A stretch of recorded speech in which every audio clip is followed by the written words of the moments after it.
Alô, meu amigo, minha amiga, muito bem-vindo ao meu canal, Professor Rafael Pinho. Eu estou aqui para te convidar a dar continuidade ao nosso estudo. Vamos continuar falando ali de conceito analítico de crime dentro do enfoque da teoria do crime. E hoje vamos pontuar falando de excludentes de ilicitude. Professor, o que é uma excludente de ilicitude? Então, olha só, para que a gente possa, antes de começar ali de fato a estudar as excludentes de ilicitude, a gente tem que saber o que é uma ilicitude. Só que bora fazer o seguinte, antes de continuar te falando aqui o que é uma ilicitude, o que é uma excludente de ilicitude, eu já peço que você já deixe o seu like aí nesse vídeo, tá bom? Já durante o vídeo pode ficar à vontade, comenta lá embaixo, solicita os próximos vídeos que tu queres que eu fale, os assuntos que tu queres que eu trate aqui dentro do enfoque do direito penal, do direito criminal, tá bom? Já ativa o sininho aí para ficar recebendo os nossos vídeos. A cada semana vai ter vídeo novo aqui no nosso canal e você vai poder engrandecer ainda mais o seu conhecimento no direito penal. Combinado? Eu estou aqui para te ajudar e eu espero que a gente possa conseguir essa tão sonhada aprovação e muitas vezes até esse entendimento que a gente corre às vezes para um lado, corre às vezes para o outro, acaba não tendo ali muitas vezes porque a linguagem do direito, né, utilizada muitas vezes em sala de aula ou muitas vezes com quem não é da área do direito, acaba prejudicando o entendimento de coisas que às vezes são bem simples, tá bom? Então meu objetivo aqui é descomplicar, trazer uma linguagem mais acessível do direito criminal possível para que você possa compreender tudo 100% e ficar preparado porque vai aparecer aí nas tuas provas e nos teus caminhos do direito penal. Combinado? Então, não custa nada. Já deixa o teu like aí, recomenda assunto que tu quer que eu grave e bora começar a trabalhar, tá bom? Então, vamos falar hoje de quê? Vamos falar de excludente de ilicitude. Então, como eu estava dizendo agora há pouco, para que a gente possa falar de excludente de ilicitude, a gente tem que entender, antes de mais nada, o conceito de uma ilicitude. Então, o que é algo ilícito? O que é o ilícito? O que é a ilicitude? Então, a ilicitude, ela nada mais é do que uma contrariedade, ok? Agora, é uma contrariedade de uma ação praticada por alguém em relação ao ordenamento jurídico. Então, o que é uma ilicitude? A ilicitude é a contrariedade de uma ação, certo? De uma conduta, de uma ação, que bate ali de encontro à nossa norma penal, que bate ali de encontro ao nosso ordenamento jurídico. Vamos lembrar que o nosso ordenamento jurídico, falando aqui da esfera criminal, tá bom? Ela tem como objetivo proteger, tutelar bens jurídicos de lesões e ameaças de lesões e tudo mais. Então, quando a gente fala dessa ilicitude, o que é a ilicitude? Mais uma vez, para ficar bem fixado aí na cabeça, é a contrariedade de uma ação praticada por alguém em relação ao ordenamento jurídico que venha ocasionar, que venha colocar em risco os bens jurídicos penalmente protegidos, penalmente tutelados. Ponto. Pode-se entender a antijuridicidade como a tipicidade. Para rapidinho aí, rapidinho, bora entender aqui legal. Poxa, professor, eu fiz uma prova, o indivíduo disse assim: marque a alternativa que corresponde a excludente de ilicitude. Eu estudei, professor, os 3 meses de edital, porque normalmente quando o edital sai, você tem ali estourando a tampa 3 meses para a data da prova. Então você tem 3 meses para estudar normalmente quando sai o edital. 2 meses, 3 meses, depende muito do concurso. Professor, passei esses 3 meses me preparando e estudando excludente de ilicitude. Chegou lá na minha prova, ele pediu assim: julgue a alternativa que corresponde às excludentes de antijuridicidade. Eu errei porque eu não sabia o que era. Amigão, presta bem atenção, é a mesma coisa, tá? Ilicitude, antijuridicidade, até porque o que é ilícito é contrário às normas previstas, sim ou não? Então, o que é ilícito é justamente o contrário do que está previsto no nosso ordenamento jurídico. Se o ilícito é o oposto do que está previsto no nosso ordenamento jurídico, essa contrariedade, então, obviamente, por consequência lógica, o ilícito é o contrário ao jurídico. Então, ilícito ou antijurídico dá no mesmo, beleza, é só uma questão aí de doutrina. Doutrinador A gosta de usar o termo ilícito, doutrinador B gosta de usar o termo antijurídico. No final das contas, dá no mesmo, tá bom? Então, presta bem atenção nessa passagem, para você não ter uma compreensão errônea aqui, tá? Pode-se entender a antijuridicidade como a tipicidade. Presta bem atenção. Olha bem aqui nos meus olhos, bem no fundo dos meus olhos azuis, piscina, e presta atenção. Tipicidade é uma coisa, antijuridicidade é outra. A tipicidade, ela está dentro do primeiro elemento constituinte da infração penal, que é a conduta típica. A ilicitude ou antijuridicidade é o segundo elemento que forma constituinte da infração penal. Bora lembrar do conceito analítico de crime. Se não assistiu esse vídeo, procura aí, ó. Eu vou pedir pro Paulo, tá? O Paulo, para ele colocar o vídeo, ó, bem aqui, ó, acho que é bem aqui, tá bom? A aula de conceito analítico de crime. Se não for bem aqui, é bem aqui. Vai aparecer o cardzinho aí agora do conceito analítico de crime. Assiste essa aula, tá bom? Assiste essa aula, porque lá eu explico que o conceito analítico de crime, de acordo com a teoria tripartite ou tripartida, é aquela que entende que o crime é uma conduta típica, ilícita ou antijurídica e culpável. Então assiste essa aula, tá bom? Assiste essa aula. Bom, o que eu estou dizendo para você? Eu estou dizendo que pode-se entender a antijuridicidade como a tipicidade. Não que elas sejam a mesma coisa. Quando eu digo que eu posso entender uma como sendo a outra, eu estou dizendo, na verdade, que elas caminham de mãos dadas, que elas caminham de mãos ali entrelaçadas. Por quê? Porque qualquer ato tipificado em lei também é o quê? Ilícito. Então, qual que é o conceituário lógico da situação? Se eu tenho um ato tipificado em lei, muito provavelmente, eu não posso dizer que com certeza absoluta, tá? Eu não posso dizer que sempre, mas muito provavelmente ele também é um ato que ilícito. E se ele é ilícito, muito provavelmente ele também vai ter uma tipificação penal. Faz sentido para ti? Agora, professor, o fato deles estarem ali de mãos dadas, caminharem sempre de mãos dadas, quer dizer que 100% das vezes vai ser isso? Não existe isso para o direito penal. Essa história de sempre, nunca, jamais no direito penal não existe. Eu costumo até dizer, sendo bem exagerado, que a ideia do absoluto não vai existir no direito penal. Tá? Tanto que mais lá na frente, nós vamos falar melhor disso quando eu mencionar para você que essa presunção é relativa. Mas bora deixar para falar mais lá adiante. Olha só. Em face da recepção da teoria da tipicidade como indício da ilicitude, ou seja, eu tenho uma teoria denominada de teoria da tipicidade, que diz que eu tenho, quando existente essa tipicidade, o indício de uma ilicitude. Você está conseguindo compreender? Então veja, não é porque eu tenho a tipicidade que eu tenho a ilicitude. Não, pelo contrário. Quando eu tenho a tipicidade, existem indícios de que eu terei a ilicitude e vice-versa, ok? Quando exercido o fato típico, se prevê a característica ilícita. Mas essa presunção é o quê? Relativa. Mas essa presunção é relativa, pois um fato típico pode ser considerado lícito. Muita atenção para isso daí, tá? Já aproveito logo para abrir um adendo aqui. Aí embaixo desse vídeo, da descrição desse vídeo, tu vais encontrar o link para fazer o download da apostila dessa aula, gratuito, é só baixar o PDF. Acompanhe essa aula com PDF impresso.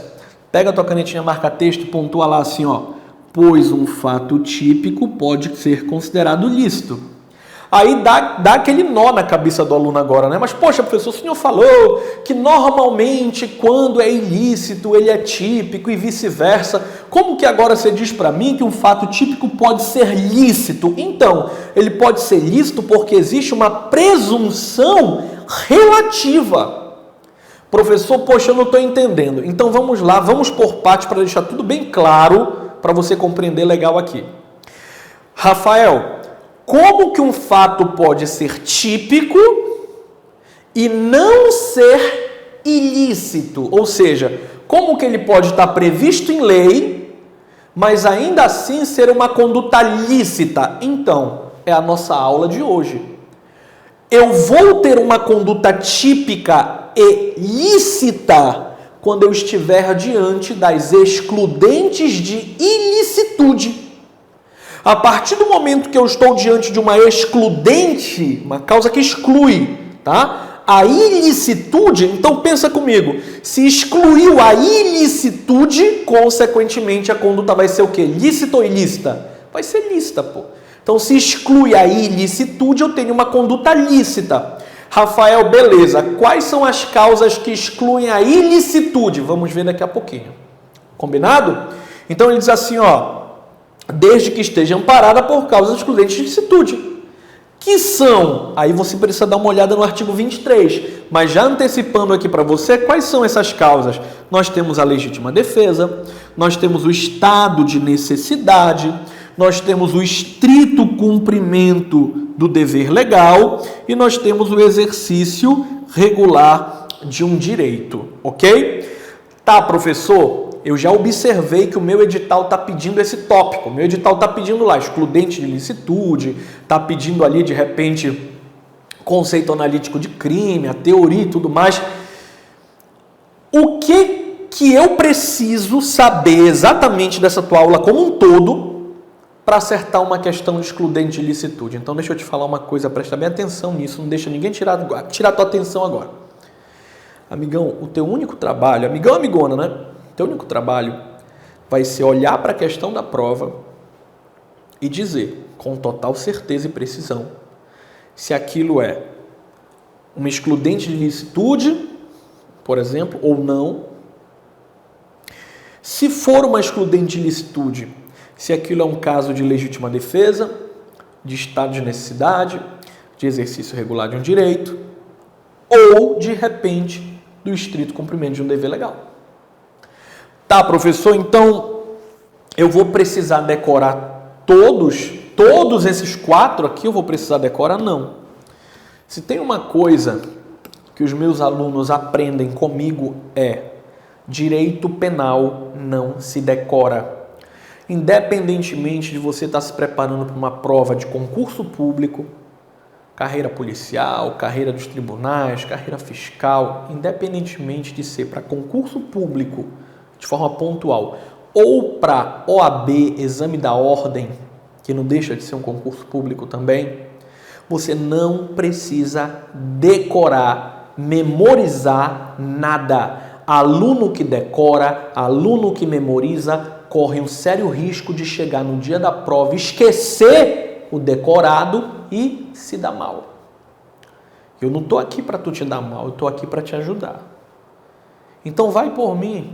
Existem elementos, existem pontos que a gente observa dentro de cada uma dessas excludentes que fazem com que a gente tenha certeza de marcar a resposta correta na prova. Então, ó, o artigo 23, ele diz assim, atenta para isso aqui, tá? Ele fala assim, ó, não há crime. Por que não há crime quando a gente pratica o fato em estado de necessidade, legítima defesa ou estrito cumprimento do dever legal, exercício regular de um direito? Vou voltar contigo. Porque o crime, ele é uma conduta típica, ilícita ou antijurídica e culpável. Correto? Faz sentido? Se não faz sentido, assiste a aula do conceito analítico de crime.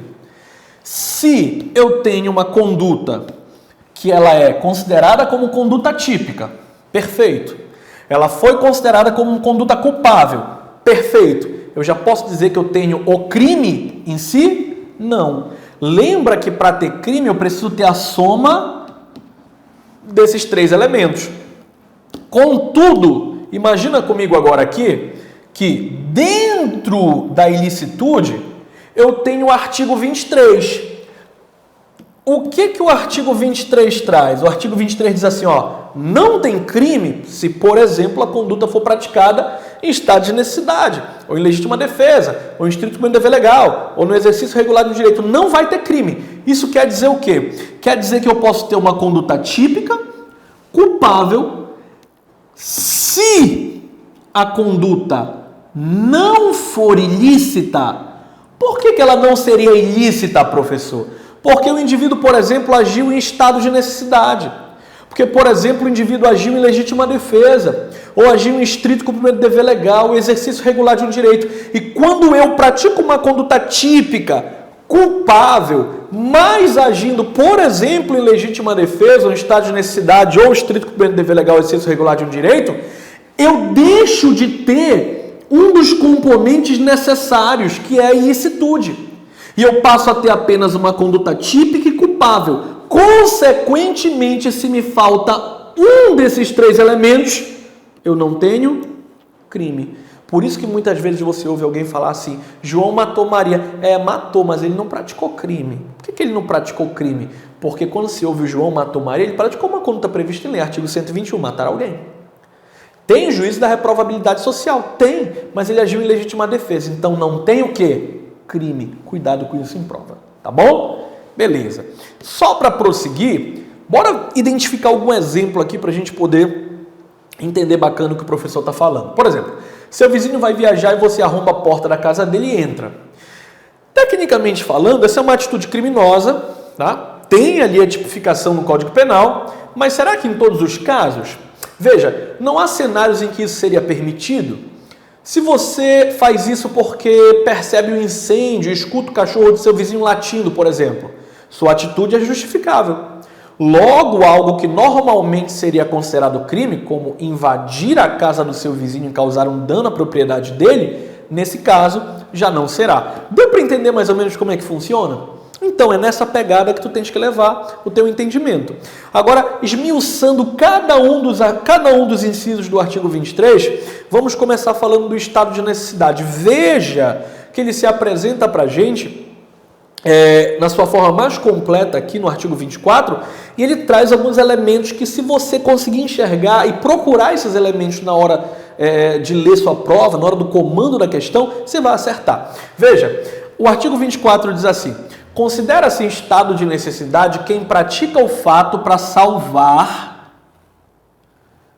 salvar de perigo atual. Então, eu vou até apagar aqui. Eu vou apagar perigo atual. Veja que o primeiro elemento que vai caracterizar o estado de necessidade, se a resposta certa na tua prova for estado de necessidade, tem que aparecer na historinha contada no comando da questão a informação perigo atual. O que é perigo atual? É agora. Não é perigo iminente. O que é o iminente? É o que está prestes a acontecer. O que é o pretérito? É o passado. Então, quando eu falo de perigo atual, eu estou falando do agora, do perigo atual. Por exemplo, eu estava num avião com você, o avião caiu, tá? E nós, sei lá, sobrevivemos, eu e você, de alguma forma. Caímos em cima do rio Amazonas, por exemplo, sobreviveu só eu e você. Estamos numa situação de perigo atual. Ou então, nosso barco está naufragando, perigo atual. Tá? Aí ele prossegue te dando outros elementos. Um perigo atual que ele não provocou. Então veja, tem que ser um perigo atual que ele não provocou. Tudo bem até aí? Aí ele prossegue dizendo assim, nem podia de outro modo evitar. Ou seja, eu estou numa situação de perigo atual que eu não provoquei e que eu nem tinha como evitar que acontecesse. Por exemplo, o barco afundou. Eu tinha como evitar que acontecesse? Não. Já assistiu aquele filme do Titanic? Assistiu o Titanic já? Alguma vez na vida tu assistiu o Titanic, certo? Beleza. Imagina lá, naviozão afundando. Situação de perigo atual? Sim. Foi eu que provoquei? Não. Eu não provoquei o barco estar afundando. Eu tinha como evitar que o barco afundasse, que o navio afundasse? Não. Então, para identificar o estado de necessidade, eu tenho perigo atual, que eu não provoquei, e que eu nem tinha como evitar que acontecesse. Queda de um avião. Exemplo disso. Aí ele prossegue trazendo um complemento da informação e dizendo assim pra gente, ó. Direito próprio ou alheio, cujo sacrifício, eu não vou nem marcar agora, tá? Porque para mim, para ajudar você a identificar na prova, são apenas esses 3 pontos aqui, tá bom? Cujo sacrifício naquela circunstância não era razoável exigir. Essa parte final, grande parte dos alunos não entendem. Não entendem. O que isso aqui quer dizer? Veja bem, ele está dizendo que dentro desse contexto do perigo atual, que eu não provoquei por minha vontade, que eu não tinha, como evitar, eu não poderia fazer um juízo de valor entre os bens disponíveis ali no momento. Tanto que ele fala, direito próprio cujo sacrifício na circunstância não era razoável exigir-se. Como assim, professor? Pensa aqui comigo, tá? A minha mala, que tem meu notebook, meu tablet, meu celular, os meus bens, tá? E você. Eu consegui ficar em cima de, de um pedaço de tábua, de algum flutuante, de um bote salva-vidas. Só que tem um porém, naquele bote salva-vidas caberiam 2 pessoas. Só que eu, ao invés de te salvar, eu falei, não, quer saber de uma coisa? Eu vou colocar minha mala aqui. O João, se lasque para lá, não quero nem saber do João. Aqui nesse bote eu vou me salvar e salvar os meus bens materiais. É disso que ele está falando. Talvez agora não fique muito claro para ti essa ideia, mas daqui a pouco ela vai clarear na tua cabeça. Outro ponto que eu queria bater contigo aqui, repara que antes da gente falar dessa questão do cujo sacrifício, na circunstância não era razoável se exigir, ele menciona a figura do direito próprio ou alheio, tá? Direito próprio ou alheio. O que isso nos traz a título de informação? Isso quer dizer que pode existir estado de necessidade próprio ou de terceiros. Assim como existe também o estado de necessidade putativo. Mas a gente vai falar melhor disso lá na frente. O estado de necessidade é a primeira excludente de licitude, ou seja, o agente cometendo um fato típico, ainda assim não comete um crime, pois esse fato típico não é ilícito. Ok? Olha só, o estado de necessidade, aí entra aquela explicação que eu coloquei ainda para você. Você que está se preparando para uma prova de concurso, atenta para cá. Está aqui a fundamentação, professor Rogério Greco, tá bom? Veja, o estado de necessidade é o quê? É um conflito entre 2 bens jurídicos em que um deverá se sobressair mesmo cometendo uma ação delituosa, amparada pela excludente em tela. O estado de necessidade busca proteger... Isso aqui eu vou grifar, presta atenção. Busca proteger um bem jurídico, pessoal ou de terceiros. Vamos lá. Desde que tal bem ameaçado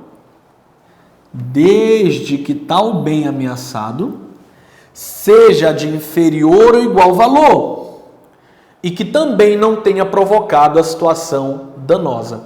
Então você vê toda aquela demonstração que eu coloquei ainda há pouquinho aqui para você a respeito do estado de necessidade dentro das palavras do professor Rogério Greco, ok? Bora adiante, veja só, traduzindo, agora para a galera que não entendeu nada, professor, poxa, eu voei, professor, não entendi nada do que o senhor falou, então bora aqui traduzir a situação. Veja, considera esse estado de necessidade quando o indivíduo comum, ou seja, alguém que não é um profissional de segurança, por exemplo, sacrifica um bem protegido por lei em nome de outra coisa cuja proteção é mais importante. Tá aqui a resposta, tá? Ele sacrifica um bem protegido por lei em nome de outra coisa cuja proteção é mais importante.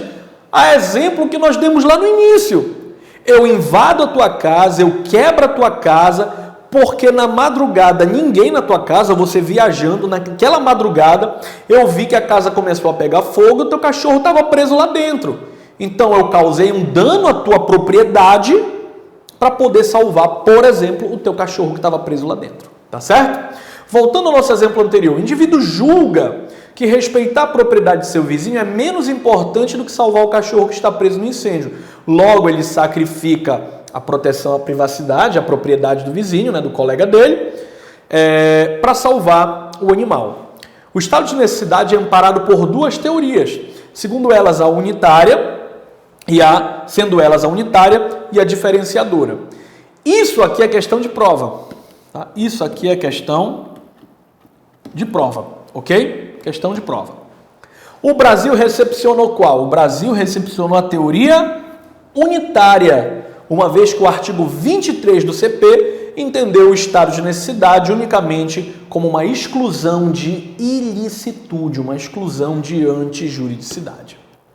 Para que uma situação seja considerada estado de necessidade e dessa forma o indivíduo não seja punido, é necessário que eu tenha aqueles elementos que eu pontuei lá no início para você. Então presta bem atenção, e se a tua prova está perto e de repente está assistindo esse vídeo só agora, que é muito comum, tá? Não procura tentar entender o porquê, só aceita só, tá bom? Agora, se tu tem um tempinho a mais para estudar, 10, vai lá, pesquisa, abre um vademecum, um código penal, vai procurar doutrina, teoria, informativo, o que for. Mas se teu tempo está curto, o que tu tem que procurar no comando da questão para tu responder? É estado de necessidade. Então, primeiramente, tu tem que procurar a figura do perigo atual. O perigo atual quer dizer que o agente só estará amparado pelo estado de necessidade se o perigo estiver onde? No presente. Pois se o risco ocorrer posteriormente ou futuramente, não há o que se falar em estado de necessidade. Segundo ponto, direito próprio ou alheio. Diz respeito a quem pode ser usado, né, quem pode utilizar, né, o estado de necessidade. O direito próprio, chamado de estado de necessidade próprio, em sentido amplo, é todo bem jurídico tutelado de uma pessoa que será protegido por estar lesando outro direito de alguém.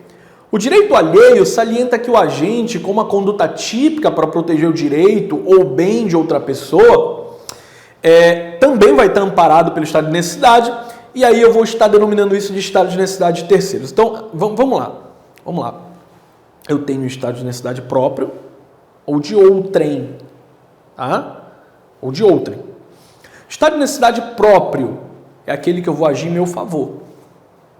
Estado de necessidade de terceiros ou de outrem é quando eu ajo em favor de outra pessoa. Professor, me dá um exemplo de estado de necessidade próprio. Bora lá. Eu e você sobrevoando o rio Amazonas, um aviãozinho monomotor. O avião cai. Beleza, caiu. Sobrevivemos por algum milagre. E aí você está boiando de um lado e eu estou bem aqui boiando do outro lado. E no meio tem um colete salva-vidas, um bote salva-vidas flutuando ali na nossa frente. Eu julgando estar numa situação de perigo atual, pois se eu não pegar aquele bote, se eu não pegar aquele colete, eu vou morrer afogado, nado até você, te mato para pegar o colete.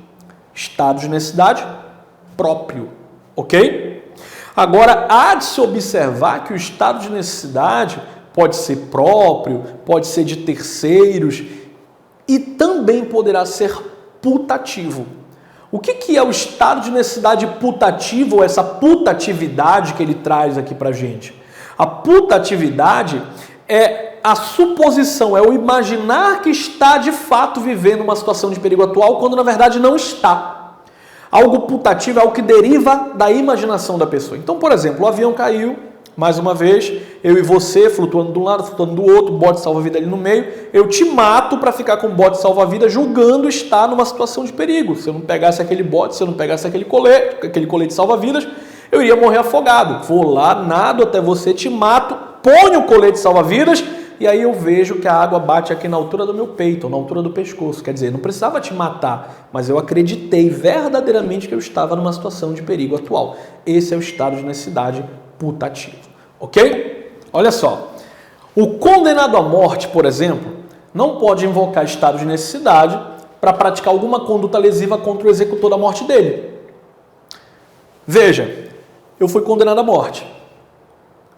Qual que é a pena? Vai fuzilar o Rafael, porque o Brasil admite pena de morte. Tá? No caso de guerra declarada, o Brasil admite pena de morte, e a pena de morte é por meio de fuzilamento, que fique claro isso daí. Então vai lá, vai executar o Rafael por meio de fuzilamento. Naquele momento de perigo atual, eu consigo ali dar uma de MacGyver ali, uma de... consigo matar o executor. Eu não posso, nesse momento, alegar estado de necessidade. Que fique claro para isso daí. Tá? Que fique claro esse ponto aí. Então, o condenado à morte não pode invocar estado de necessidade para praticar alguma conta lesiva contra o executor da morte dele, para visar salvar ali a própria vida, que nesse caso já não se acha juridicamente protegida. Tá? Não ter provocado perigo dolosamente. Então, quem pratica uma ação dolosa com resultado gerador de perigo não pode alegar estar amparado pelo estado de necessidade, mas será responsabilizado por todo e qualquer dano que a situação venha a ter gerado, inclusive aquele gerar riscos, e para extingui-los tenha praticado mais ações delitivas. Terceiro que age em estado de necessidade de terceiro que tenha causado perigo, responde por suas ações desde que tenha ciência de que tal pessoa criou aquela situação, pois se não tiver conhecimento estará amparado pelo excludente de licitude, pois fica evidente sua ação de boa-fé. Não entendi legal, professor? Vamos com calma, porque isso aqui já apareceu anteriormente em provas e aí é bom pontuar com você. Então, olha só, bora lá. O que a gente tem aqui? Quem pratica uma ação de forma dolosa com resultado gerador de perigo não pode alegar estado de necessidade. Então, se eu pratico uma conduta dolosa, tá? E essa minha conduta gera perigo, eu não posso alegar estado de necessidade. Primeiro ponto é esse. Pelo contrário, eu vou ser responsabilizado por todo e qualquer dano que minha ação venha a ter gerado, inclusive que lhe gerar riscos, e para extinguir tais riscos, eu pratique mais ações delituosas. Entendi não, professor? É o caso do indivíduo que pratica uma ação dolosa que gerou um risco, que gerou um perigo. Ele vê a merda que ele fez, ele vê a besteira que ele fez e continua praticando mais ações delituosas ou mais ações criminosas para tentar apagar a besteira que ele fez lá atrás. O que o Gomes está falando aqui é que ele não pode alegar estado de necessidade porque ele foi o agente provocador daquele perigo. Mas aqui embaixo, eu já passo a falar do quê? Eu já passo a falar de um terceiro, alguém, qualquer, que está agindo em estado de necessidade de terceiro que tenha causado perigo.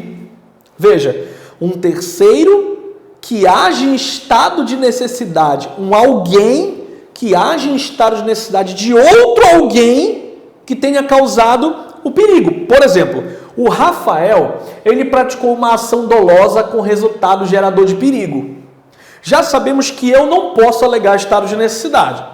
Imagine agora que quando eu pratico essa ação dolosa com resultado gerador de perigo, eu não só coloco em risco as pessoas que estão à minha volta, como a minha própria vida. Aí um outro alguém que não tem nada a ver com o contexto da história, pode ser um segurança, pode ser alguém que passava pela rua, enfim, quem for. Esse terceiro, ele age em estado de necessidade para resguardar a minha proteção naquela situação que eu causei. O que acontece? Então, o terceiro que age em estado de necessidade de terceiro, sendo que esse terceiro aqui causou o perigo, responde por suas ações. É aqui que está a brincadeira, ó. Desde que tenha ciência de que tal pessoa criou aquela situação.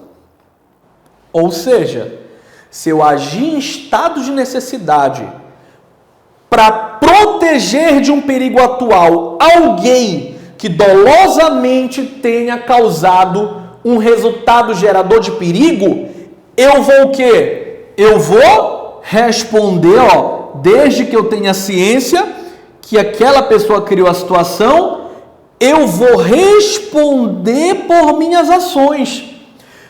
Professor, eu não entendi, estou lhe sendo muito franco, então bora pensar legal aqui juntos. Me ajuda a te ajudar. Olha só.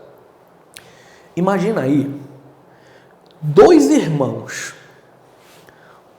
Um é o irmão mais velho, que sempre está livrando a cara do irmão mais novo, que só faz merda. O irmão mais novo, ele praticou uma conduta de forma dolosa. Ele praticou uma conduta de forma dolosa que teve como resultado perigo. Uma situação de perigo para ele mesmo, por exemplo. Esse irmão mais velho, querendo livrar a cara, querendo salvar seu irmão mais novo, sabendo, tendo conhecimento do que o irmãozinho dele fez, vai lá e age para livrar a cara dele e alega que está agindo em estado de necessidade. Veja, responde irmão mais novo, responde irmão mais velho, desde que esse irmão mais velho tenha ciência de que o irmão mais novo criou aquela situação. Então, se ele disser assim para o juiz, eu de fato fui lá e agi em estado de necessidade para ajudar meu irmão mais novo, porque eu sei que ele fez aquilo, eu sei que ele criou aquela situação de perigo. O juiz vai virar e vai falar assim, então o senhor vai responder. Contudo, se na hora, por exemplo, de uma audiência, esse irmão mais velho virar e falar assim, excelência, eu não tinha ciência, eu não tinha conhecimento de que ele criou aquela situação. Segundo Gomes, se eu não tinha conhecimento, teu irmão mais velho, se eu não tinha conhecimento de que meu irmão mais novo criou aquela situação de perigo, aí nesse caso o que vai acontecer? Eu vou estar amparado pela excludente de licitude, uma vez que fica evidente a minha boa fé. Quem é que está falando isso? Só para ficar bem claro, é o professor Rafael Pinho. É por isso que nos meus vídeos, você sempre vai ver o referencial teórico aqui no final. Sabe por quê? Porque eu não sei se tu está te preparando para uma prova de PM, eu não sei se tu está te preparando para uma prova de OAB, eu não sei se tu está te preparando para uma prova de PF, de PRF, eu não sei. A depender da tua banca, CESP, SEBRASP, FGV, FCC, Consuplan, eu não sei qual é a tua banca. A depender da tua banca, eu tenho referenciais teóricos diferentes. Entenda que eu não posso trabalhar de forma específica para o teu concurso aqui, porque eu não sei qual é o teu concurso. Então eu tenho que trazer todos os referenciais teóricos possíveis para que a gente possa ponderar o que de fato vai ser aproveitado para a tua prova, o que não vai, e ter o entendimento de todas as fontes. Ok? Mais uma vez, quem fala a respeito do terceiro que age em estado de necessidade de terceiro, sabendo que este provocou a situação de perigo, no caso, vai ser responsabilizado. Aquele que fala sobre o terceiro que age em estado de necessidade de terceiro, desconhecendo que o outro gerou um resultado causador de um perigo, sem ter conhecimento, não será responsabilizado, porque não tinha ciência. Então, nesse caso, fica evidenciada a boa-fé. É Gomes. Ok? Tá lindo. Bora adiante, professor. Eu tenho a inevitabilidade do comportamento lesivo.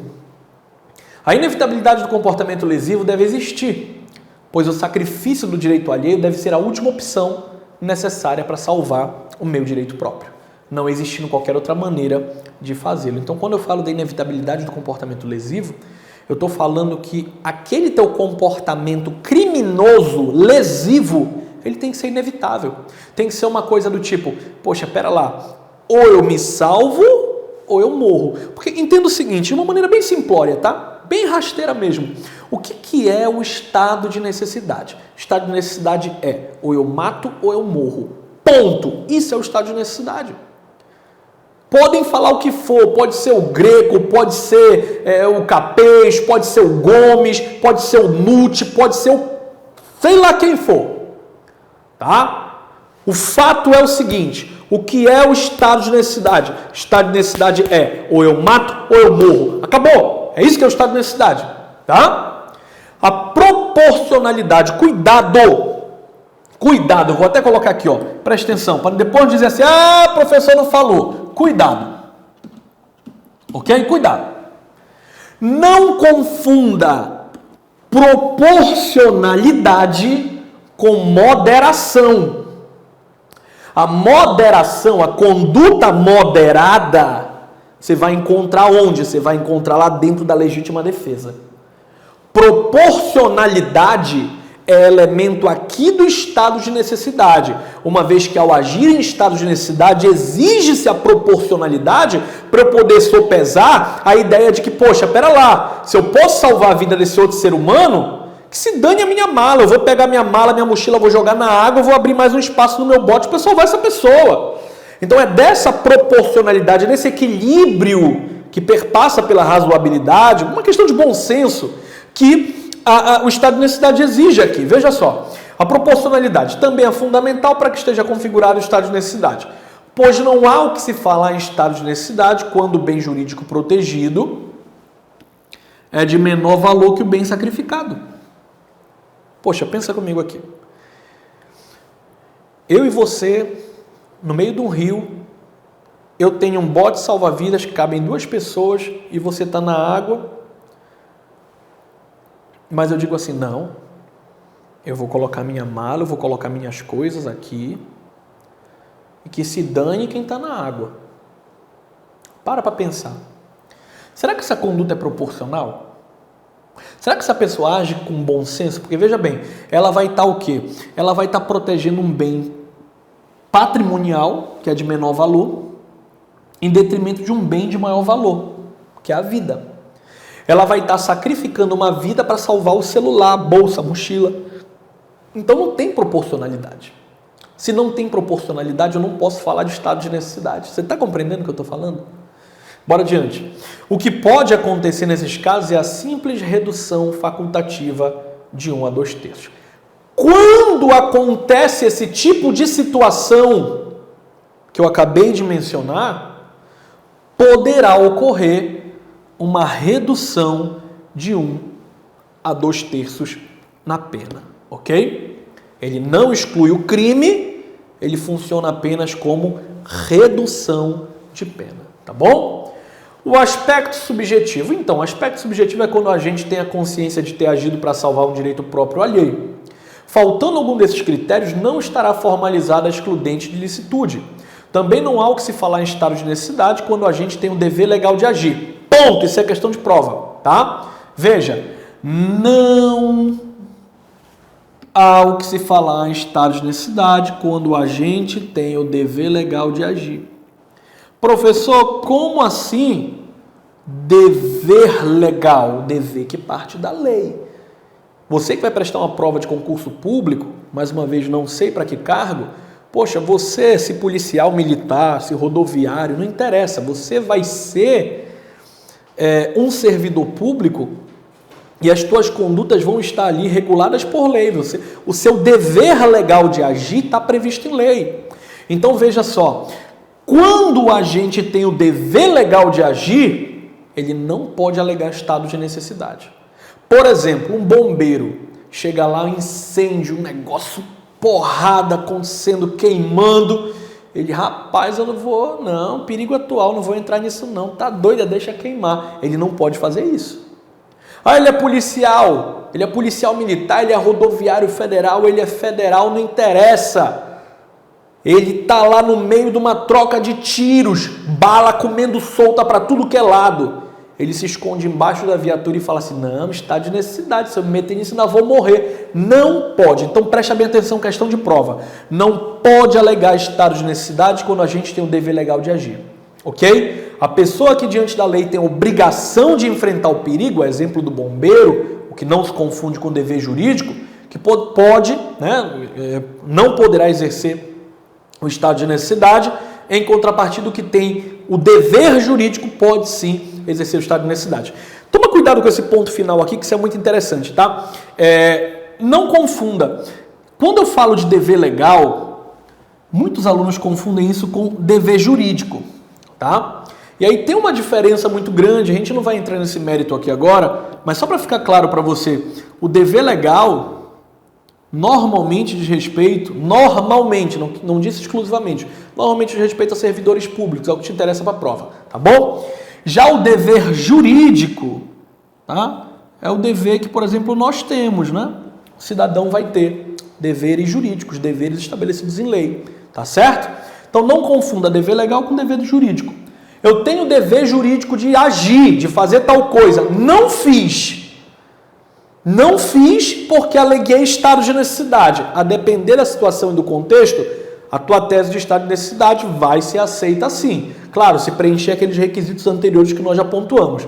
Agora, professor, ele preencheu todos os requisitos anteriores que nós pontuamos. Proporcionalidade, perigo atual, etc, etc. Só que o indivíduo era bombeiro, era policial, ele tinha o dever legal de agir e não fez, alegando justamente esse estado de necessidade.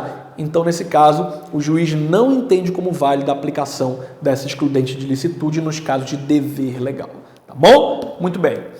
E a legítima defesa? Então, a legítima defesa é a segunda excludente de ilicitude, a nossa segunda excludente de antijuridicidade. Ela vai ter como característica principal, tá? E ela vai estar ali intrinsecamente ligada à figura da injusta agressão. Olha aí, primeiro ponto. Cuidado. Não confunde estado de necessidade com legítima defesa. Estado de necessidade, perigo atual. Legítima defesa, injusta agressão. Professor, o que é injusta agressão? É tu tá ali quieto no teu cantinho, vir mexer contigo. Injusta agressão. Tá? Pois é necessário que haja tal ação para que o agente da legítima defesa possa agir. Além disso, a tua legítima defesa, assim como o estado de necessidade, ela pode ser para defender tanto o direito próprio quanto alheio. Então vamos entender o seguinte aqui. O que a legítima defesa e o estado de necessidade têm em comum? Então, ambas, tanto uma quanto outra, serve para direito próprio, alheio, e também, assim como o estado de necessidade, existe a legítima defesa putativa, ok? Imaginária. Vamos falar dela já já, mas se você compreender o conceito de estado de necessidade putativo, você não vai ter dificuldade em entender o que é uma legítima defesa putativa, ok? Professor, o que elas têm de diferente? Muito, e é para a diferença que eu quero que tu olhe. Muitas coisas, tá bom? Primeira coisa que você vai bater o olho. Falou injusta agressão é legítima defesa, ok? Olha só. Também em semelhança ao estado de necessidade, a legítima defesa ela vai depender de alguns requisitos para poder se concretizar. Quais são esses requisitos? Então, eu vou ter os requisitos subjetivos e os requisitos objetivos. Os requisitos subjetivos vão ser ali a ciência, né? O conhecimento de que o agente está agindo em defesa de um direito próprio ou de outra pessoa. E os requisitos objetivos? Os requisitos objetivos são os que, de fato, você tem que dar uma atenção especial para identificá-los no comando da sua questão. Eu vou ter aqui a agressão injusta, que pode ser atual ou iminente. Então, já entende aí. Perigo atual, estado de necessidade. Agressão injusta, legítima defesa. Agressão injusta atual, legítima defesa. Agressão injusta iminente, tá para acontecer, legítima defesa, ok? Direito próprio ou alheio e o uso dos meios, atenta para cá rapidinho, necessários e moderados. Veja, moderação é diferente de proporcionalidade. Ok? Já sabemos o que é proporcionalidade. Proporcionalidade está dentro do estado de necessidade. Moderação está dentro da legítima defesa. Ah, professor, mas são a mesma coisa. Não são, tá bom? Não são. A agressão injusta sempre é resultado de uma ação humana e nunca de animais, salvo se usado como mero instrumento do homem ou efeitos da natureza. Não entendi, professor? Então bora entender o seguinte aqui. Pulei para o quintal, para o terreno do meu vizinho, para pegar manga, para furtar manga, né? Furto qualificado, para furtar manga. Quando eu estou descendo da mangueira, lá vem o cachorro dele correndo atrás de mim. Peguei uma pedra, professor, dei uma pedrada de longe, acertei o cachorro. Bateu bem aqui no cachorro, o cachorro caiu lezinho no chão. De repente até morreu. Estado de necessidade ou legítima defesa? O que você acha? Estado de necessidade. Perigo atual. Legítima defesa. A legítima defesa vai ter a figura da agressão injusta, certo? E a agressão injusta sempre é resultado de uma ação o quê? Humana. Animal, homem, não confunda. Agora, professor, e se eu arrumei confusão? Eu não, né? Eu tô lá quietinho, o cara veio arrumar confusão comigo, uma agressão injusta, e ele usou o cachorro dele ali como arma, entre aspas, né? Para poder me coagir, para poder, sei lá, me agredir de alguma forma. Aí a história muda. Porque quando esse animal, por exemplo, ele é usado como instrumento do homem ou de efeitos da natureza, aí sim eu vou estar diante da legítima defesa. Ok? Cuidado com isso daí. Direito próprio ou alheio, pois é admitida a legítima defesa de terceiro que sofre agressão injusta, bem como de sua própria. Então eu vou ter aqui o direito próprio, eu posso agir em legítima defesa para me defender de uma injusta ou atual agressão, iminente agressão, tá? Esse direito próprio aqui, ele também pode ser utilizado em favor de um terceiro, tá? Essa legítima defesa que pode ser utilizada em direito próprio também pode ser utilizada em benefício em favor de um terceiro, que é o direito próprio ou alheio, tá bom?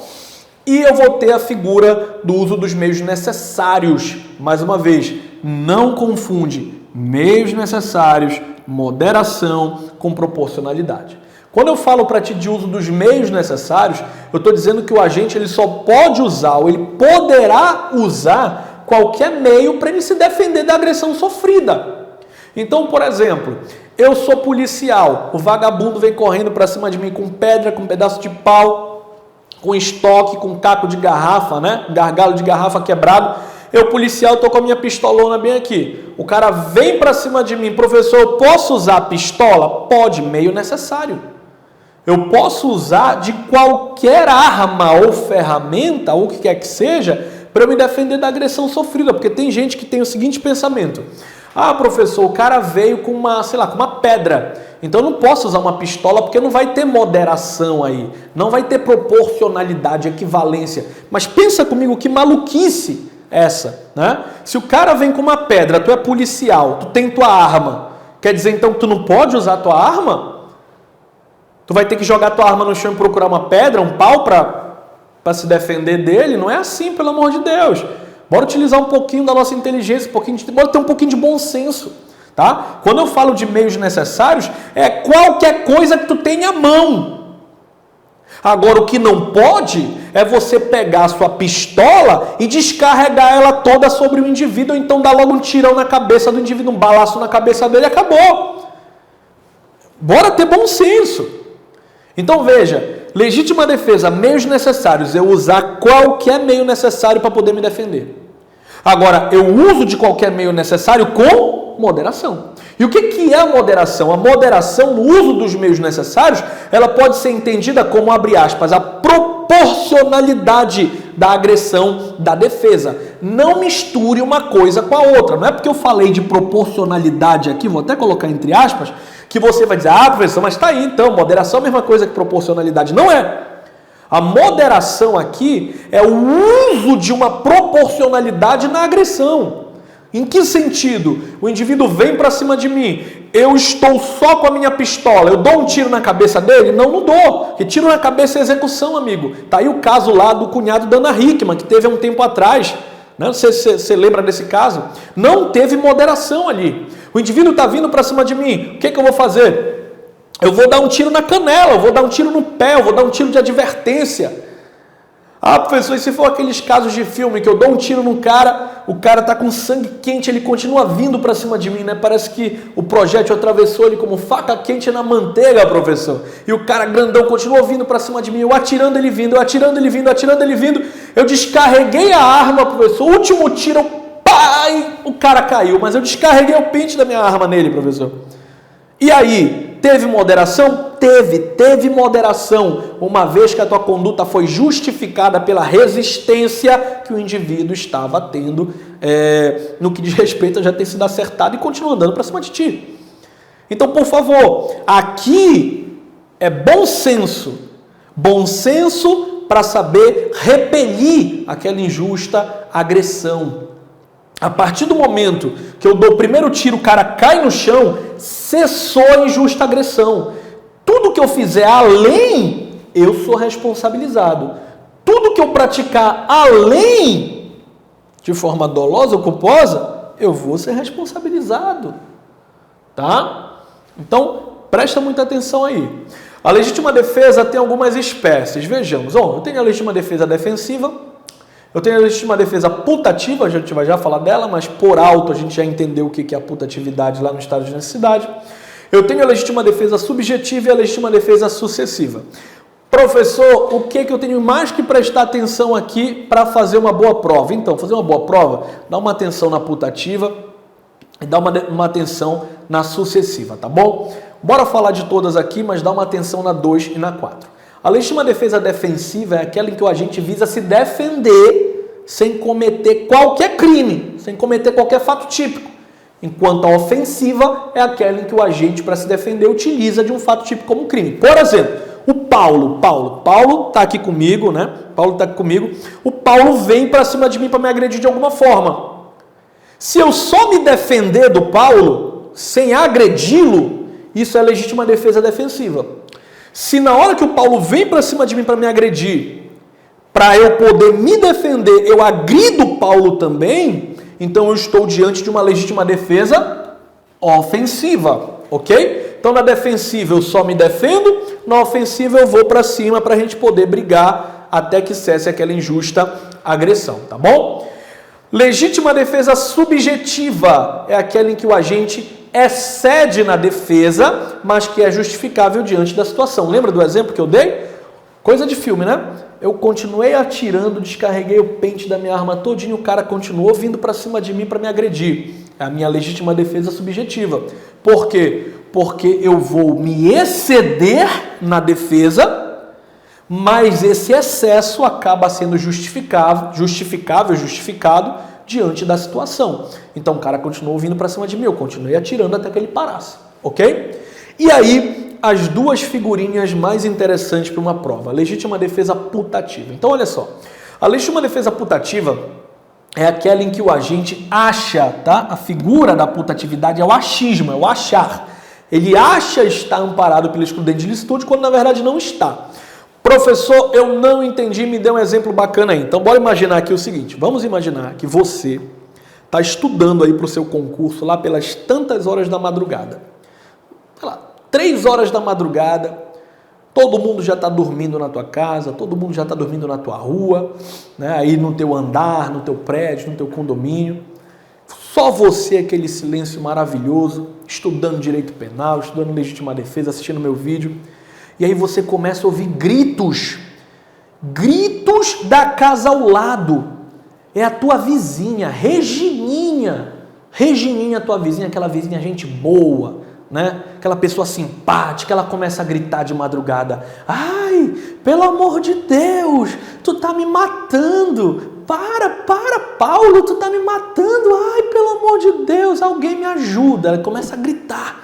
Desesperadamente, você, ligadão na Coca-Cola, Red Bull e pó de Guaraná, Você, rapaz, estão matando minha vizinha, você corre, vai lá atrás da porta da cozinha, pega um rabo de galo, para quem não sabe, o rabo de galo é um teçado, sai pulando o muro, arromba a porta da casa da vizinha, sai dando teçadada em todo mundo, e a vizinha diz assim, ai, pelo amor de Deus, para, o que você está fazendo? Não era nada disso. Ele estava me matando, mas era de outro jeito, um jeito gostoso. Veja, você naquele momento acreditou verdadeiramente, você o quê? Você achou que a sua vizinha estava sendo vítima de um crime, de uma agressão.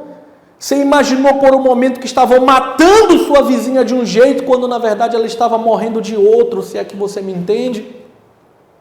E você pulou para salvá-la. Deu uma esteçadada em alguém, naquele momento você agiu em legítima defesa putativa, ou legítima defesa putativa de terceiros, pode aparecer assim na prova também. Você está compreendendo? Então, na legítima defesa putativa, você acha de fato que está amparado pela excludente de ilicitude, quando na verdade não está.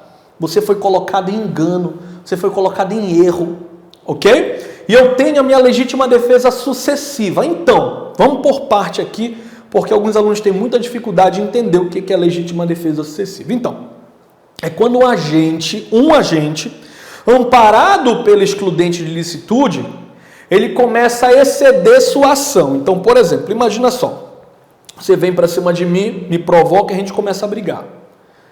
Daí eu te dou um soco. Quando eu te dou um soco, tu cai no chão. Inclusive vocês vão lembrar de um caso desse que aconteceu aí. Caiu no chão. Veja, naquele momento que tu cai no chão, cessa toda e qualquer agressão para com a minha pessoa. Só que eu começo a te chutar. Tu já está no chão, mas eu continuo te chutando. Então veja, eu, um agente, amparado pela legítima defesa, comecei a exceder a minha ação. Por quê? Porque eu te dei um soco, tu caiu no chão, cessou aquela injusta agressão. Tudo que eu faço além eu sou responsabilizado. Então, eu começo a me exceder na minha ação, tá? E aquele que inicialmente começou a agressão, que está lá no chão, ele o quê? Ele precisa utilizar de uma legítima defesa em prol desse meu excesso. Então, imagina só, por exemplo, o indivíduo vem, me provoca, a gente começa a brigar, eu dou um soco nele, ele cai no chão, tá? Quando ele cai no chão, se eu for embora, é legítima defesa. Mas não, ele caiu no chão e eu continuei chutando ele. Já estou me excedendo. Ele está lá no chão apanhando, ele precisa sair daquela situação. O que ele faz? Ele puxa a pistola dele e dá um tiro no meu pé, ou dá um tiro na minha perna. Eu estou diante da legítima defesa sucessiva, ok? O que é a legítima defesa sucessiva? Mais uma vez, é quando um agente amparado pela excludente ilicitude começa a exceder a ação dele, começa a se exceder na conduta dele, e o que inicialmente começou a agressão precisa utilizar da legítima defesa para poder repelir o quê? Aquele excesso do primeiro defendente. Compreendeu? Tá lindo, então, bora prosseguindo. Eu tenho o estrito cumprimento do dever legal. Bom, o estrito cumprimento do dever legal é uma excludente de ilicitude, de antijuridicidade, voltada geralmente para os funcionários e autoridades públicas que têm um dever legal de agir.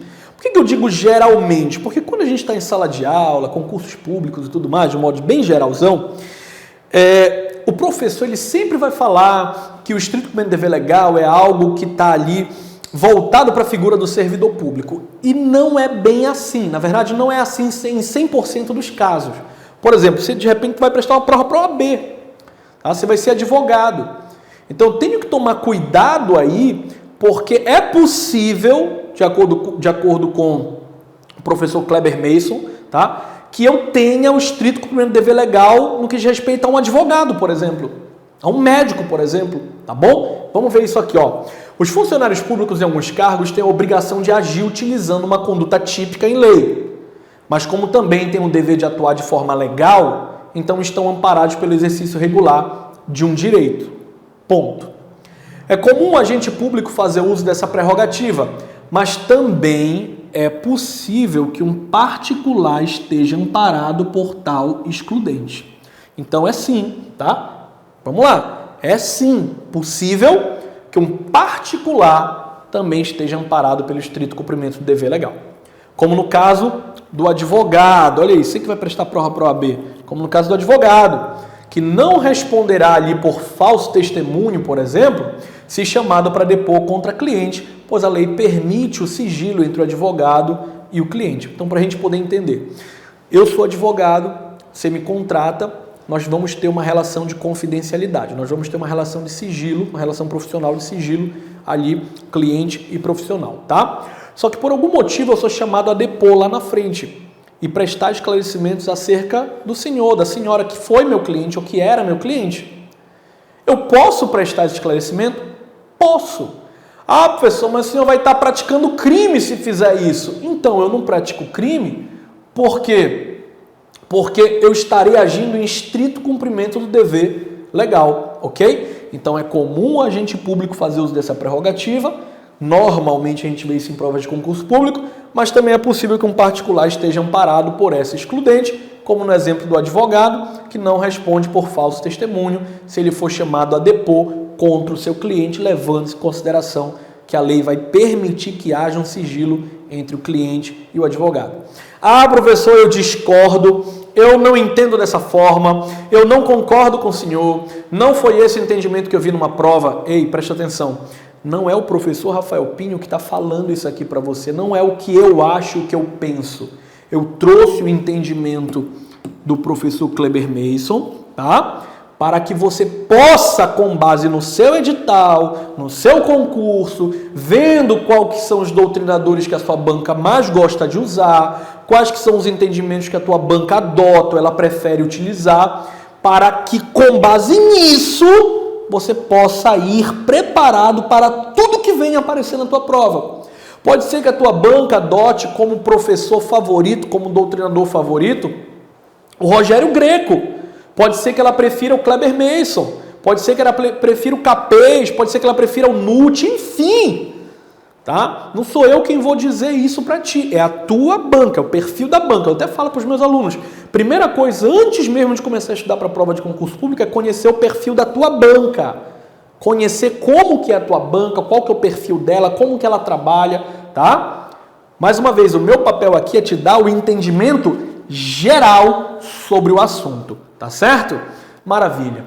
E o exercício regular de um direito? Então, o exercício regular de um direito também é uma excludente de antijuridicidade, ilicitude, que protege os direitos individuais baseado ali no princípio da legalidade. O direito deve ser visto como um todo, e por isso não pode haver nenhuma contradição entre os ramos do direito. O que é proibido no direito penal também é proibido em qualquer área do direito e vice-versa.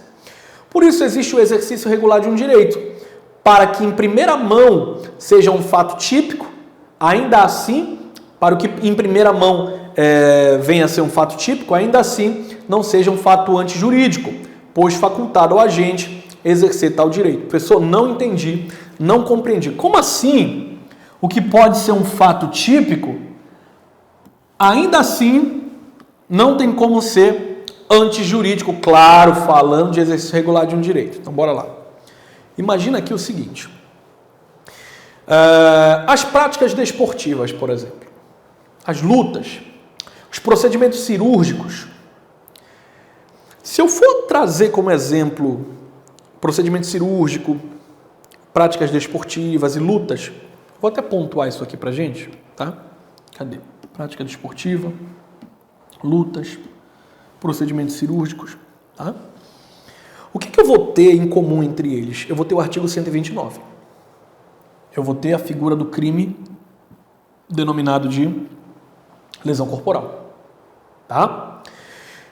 A partir do momento que eu trago a figura do exercício regular de direito, eu começo a ver que os procedimentos cirúrgicos, as lutas, as práticas desportivas que, obviamente, vão trazer a tipificação do crime de lesão corporal, não necessariamente são ilícitos. Por quê? Porque muito embora a lesão corporal esteja prevista em lei, ainda assim eu não tenho a ilicitude. Vamos lá. Há exemplos, temos a prática desportiva, as lutas, os procedimentos cirúrgicos, que, embora sejam tipificados como lesão corporal, estão sendo realizadas amparadas por tal excludente. Para que estas sejam configuradas, ou para que este seja configurado, é necessário que atuem dentro das devidas regras técnicas de atuação. Ah, professor, me deu outro exemplo. Esse exemplo aqui do professor Kleber Messa é batido. Então, bora lá. Os ofendículos. Cerca elétrica, por exemplo. Cerca elétrica, concertina. Imagina que o ladrão tenta entrar na tua casa e ele morre eletrocutado lá na tua cerca elétrica, engatado lá na concertina. Ou então que o ladrão tenta pular para dentro da tua casa e o teu pitbullzão que tu tem lá, aquele cachorro sangue no olho, estraçalha o cara todinho. Eu vou ter uma conduta típica? Vai. Mas a conduta vai ser ilícita? Não. Sabe por que não vai ser ilícita? Não é pelo estado de necessidade, não é pela legítima defesa, vai ser pelo exercício regular de um direito, porque você, cidadão brasileiro, tem direito de ter cerca elétrica no seu muro, tem direito de ter uma concertina no seu muro, tem direito de ter um cachorro brabo, violento ali para proteger o teu quintal. Compreendeu? Claro, tem que estar identificado, cachorro brabo, cerca elétrica, tem que ter identificação. Mas nós temos esses direitos. E a partir do momento que alguém morre porque pulou para o meu quintal para pegar uma fruta e o cachorro matou, eu estou falando de exercício regular de um direito. Eu estou falando aqui de uma excludente de ilicitude. E lembra que eu falei no início dessa aula? Não há crime. Não há crime. Ah, mas morreu. Não há crime. Compreendeu? Artigo 23. Maravilha. E a exclusão de culpabilidade, hein? Então, a culpabilidade é uma reprovação jurídica causada pela conduta do agente. Para explicá-la, surgiram diversas teorias, sendo elas a teoria psicológica, a teoria normativa pura e a teoria limitada. A teoria psicológica diz que a culpabilidade tem como elementos, isso aqui é questão de prova. Tá? Então, bora lá. A teoria psicológica diz que a culpabilidade tem como elementos a imputabilidade e o elemento subjetivo, ou seja, o dolo e a culpa. A teoria normativa, por outro lado, entende que a culpabilidade tem como requisitos a imputabilidade e o elemento subjetivo e a exigibilidade de conta diversa, tá? O elemento subjetivo, dolo ou culpa, e a exigibilidade de conta diversa. Então, teoria psicológica, imputabilidade e elemento subjetivo, que é o dolo ou a culpa. Teoria normativa, imputabilidade, elemento subjetivo, que é o dolo ou a culpa, e a exigibilidade de conta diversa. Já na teoria normativa pura,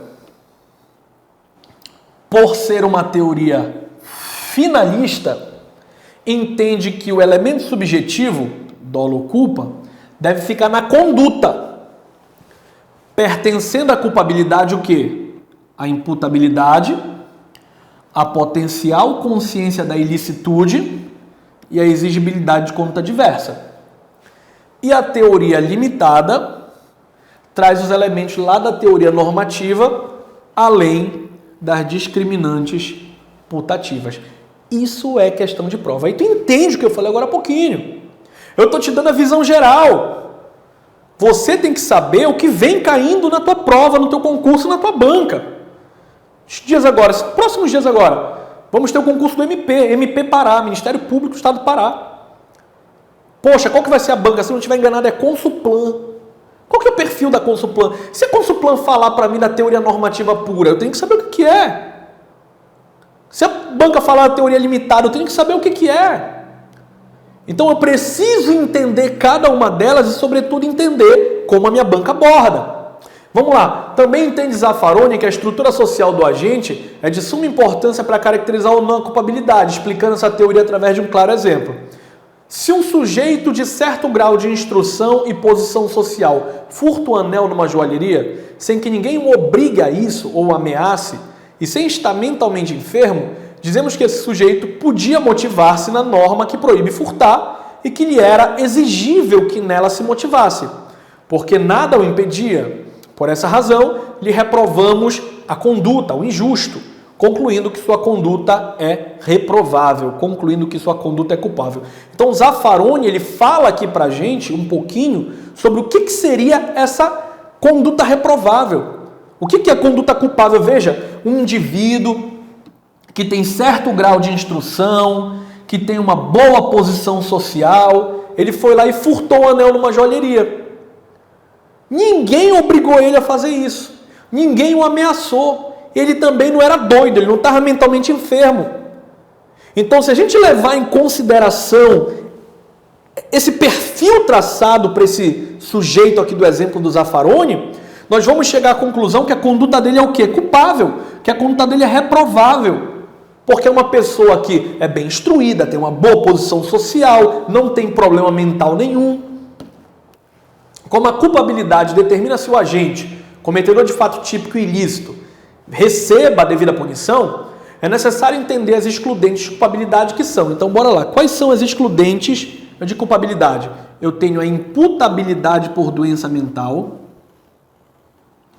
eu tenho desenvolvimento mental retardado, desenvolvimento mental incompleto e a embriaguez acidental completa. Isso é questão de prova, ok? Ainda pode ser excludente de culpabilidade a potencial consciência de ilicitude através do erro de proibição. Através do que, professor? Do erro de proibição. Vai ter vídeo já sobre erro de proibição. Agora tem que deixar o like. Se não tiver like, eu não vou fazer vídeo de erro de proibição, tá? E por último, a exigibilidade de conduta diversa, personificado através da coação moral irresistível e da obediência hierárquica à ordem não manifestamente ilegal. Veja que ele diz assim pra gente, ó, então nós temos a exigibilidade de conduta diversa, e essa exigibilidade de conduta diversa, ela vai estar personificada através do quê? Da coação moral irresistível e da obediência hierárquica à ordem não manifestamente ilegal. Então, quais são as excludentes de culpabilidade? Nós temos imputabilidade por doença mental, desenvolvimento mental retardado, desenvolvimento mental incompleto, embriaguez acidental completa, erro de proibição e exigibilidade de conduta diversa. Dentro da exigibilidade de conduta diversa, nós temos coação moral irresistível e obediência hierárquica à ordem não manifestamente legal. Isso aqui é questão de prova, ok? Muito importante. O que é a imputabilidade, professor? Então, a imputabilidade é o primeiro critério a ser examinado na culpabilidade. Dela se derivam outros. Ela pode se dar por doença mental ou desenvolvimento mental retardado ou incompleto. O nosso Código Penal adotou o critério bipsicológico, tá?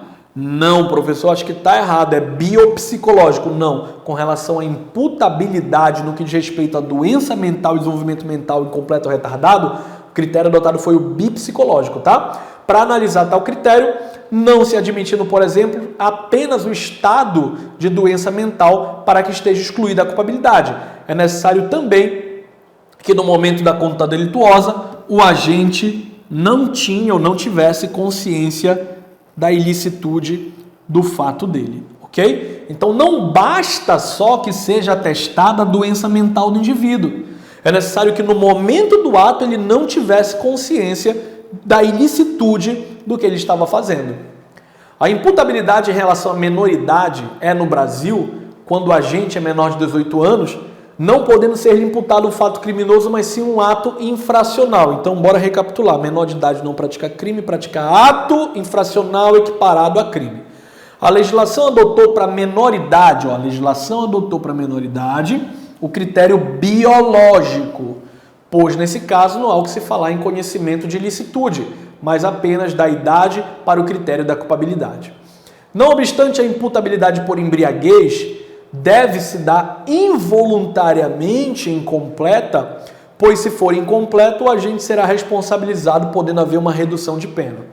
Já no caso da embriaguez voluntária, ou seja, o agente teve a vontade de ingerir bebida alcoólica ou substância alucinógena, embora não tenha consciência da matéria ilícita de sua conduta, ainda assim ele é responsabilizado. Por que ele é responsabilizado? Porque aqui eu estou diante da embriaguez voluntária, ok? Então, presta bem atenção. Se eu falar de imputabilidade por embriaguez, eu tenho a embriaguez involuntária e completa, ok? Involuntária e completa. Lembrando que se ela for involuntária e incompleta, o agente é responsabilizado. Para não ser responsabilizado, tem que ser involuntária e completa. Já no caso de uma embriaguez voluntária, ou seja, ele teve vontade de ingerir bebida alcoólica, acaba que é um indiferente se ela é completa ou se ela é incompleta. Nesse caso, o indivíduo vai ser responsabilizado, ok? A potencial consciência da ilicitude é o segundo requisito para a culpabilidade, sendo o erro de tipo sua causa de exclusão de culpabilidade. Para que o agente responda pela sua conduta, deve ele saber da ilicitude de sua ação. Caso contrário, será excluída a sua culpabilidade, pois não tinha consciência da ilicitude. Então, preste atenção. Eu vou ter aqui a potencial consciência da ilicitude, traduzida por meio do nosso erro de tipo, ok? Se quiser que o professor grave um vídeo sobre erro de tipo e erro de proibição, deixa aí nos comentários, tá bom? Então, vamos ter o erro de tipo, tá certo? Embora o direito brasileiro tenha dito que ninguém pode alegar não saber da lei, a depender da realidade social do agente, o direito penal permite que, no caso concreto, o agente possa ser isento de pena, ok? O erro de tipo, ele pode se dar de duas formas. O erro de tipo, ele pode ser excusável, também chamado de inevitável, que nada mais é do que a impossibilidade do agente saber de determinada conduta no que diz respeito a ser criminosa, e o inexcusável ou erro evitável, que é aquele que o agente poderia suspeitar que sua conduta poderia ser delitiva. Nesse caso não haverá exclusão de culpabilidade, mas uma redução de pena. Então, presta atenção. No erro de tipo inevitável, que é aquele que o agente não tinha como saber que o que ele estava fazendo era criminoso, eu posso ter a exclusão da conduta, da tua pena. Já no que diz respeito ao erro de tipo inexcusável ou evitável, que é aquele em que o agente poderia suspeitar que a conduta que ele estava praticando é delituosa, não haverá qualquer exclusão de culpabilidade, ok? O que vai acontecer aqui é tão somente uma redução de pena. Então, no erro de tipo inevitável e excusável, eu vou excluir a culpabilidade. Se eu excluo a culpabilidade, eu consequentemente não vou ter crime. Já em contrapartida, no erro de tipo inexcusável ou evitável, que é aquele que dava para o indivíduo ter um pouco mais de cautela e evitar que a conduta acontecesse, eu não excluo a culpabilidade, eu tenho tão somente uma redução de pena. Professor Kleber Mason, ano de 2015, tá bom? A exigibilidade da conduta diversa é o terceiro critério adotado para a caracterização da culpabilidade, ou seja, para que o agente seja culpável, é necessário que ele pudesse realizar outras ações que estivessem a favor do direito. Caso contrário, entraria nas excludentes de culpabilidade, o que é o caso da nossa coação moral irresistível e a obediência hierárquica à ordem manifestamente ilegal. Professor, o que é a coação moral irresistível? Lembrando que eu já falei anteriormente no vídeo que eu falo sobre teoria do crime, tá? No primeiro vídeo de teoria do crime, a diferença entre coação moral irresistível e coação física. A coação física irresistível exclui a vontade e, consequentemente, acaba excluindo a conduta, um dos elementos do fato típico. Já a coação moral irresistível, ela exclui a culpabilidade, ok? Então a coação moral irresistível não se confunde com coação física irresistível, pois essa é excludente da conduta. Na moral, o agente se vê obrigado por uma pressão psicológica, por uma pressão moral que lhe causaram, sendo necessário o cometimento de uma ação criminosa, ok? Então, muito importante, anota como observação aí na tua apostila, não confundir coação física irresistível com coação moral irresistível. Isso cai bastante em provas, tá bom? Na obediência hierárquica, a ordem não manifestamente ilegal, cuidado, eu já vi cair em prova, ele tirar o i daqui da frente e ficar não manifestamente legal. Poxa, se não é manifestamente legal, porque a conduta é o quê? É ilegal, não é isso? Então, cuidado, tá bom? É não manifestamente ilegal. Eu estou obedecendo uma ordem hierárquica que não é ilegal, tá? Deve existir uma relação de direito público, uma vez que o executor da ação deve ser inferior ao mandante. Isso aqui, quem gosta de cobrar é o CESP e Sebrasp, tá bom? Essa relação de inferioridade ao mandante, CESP e Sebrasp em provas de PF, provas de PRF, adoram cobrar essa denominada relação de escritório que a gente chama aqui, tá bom? Nesse caso, o agente, por ter perante a lei que obedecer seu superior, será isento de pena, salvo quando a ordem for o quê? Ilegal, ok? Então, se ele está obedecendo uma ordem ilegal, ele está cumprindo uma ordem ilegal, sabendo que é ilegal, ele responde ao superior dele também. Se de repente ele está obedecendo uma ordem não manifestamente ilegal, então nesse caso ele é isento de pena e a pena do superior dele vai responder, tá bom? Nesse caso o agente também responde pela ilicitude do fato, mais uma vez, sendo a ordem ilegal. Se a ordem é legal, apenas quem mandou vai ser responsabilizado. Beleza? E é isso aí, era isso que eu tinha para conversar hoje, era tudo isso que eu tinha para falar hoje. Muito obrigado, se gostou, não deixa de deixar o teu like nesse vídeo, faz aí teu comentário, tira tuas dúvidas.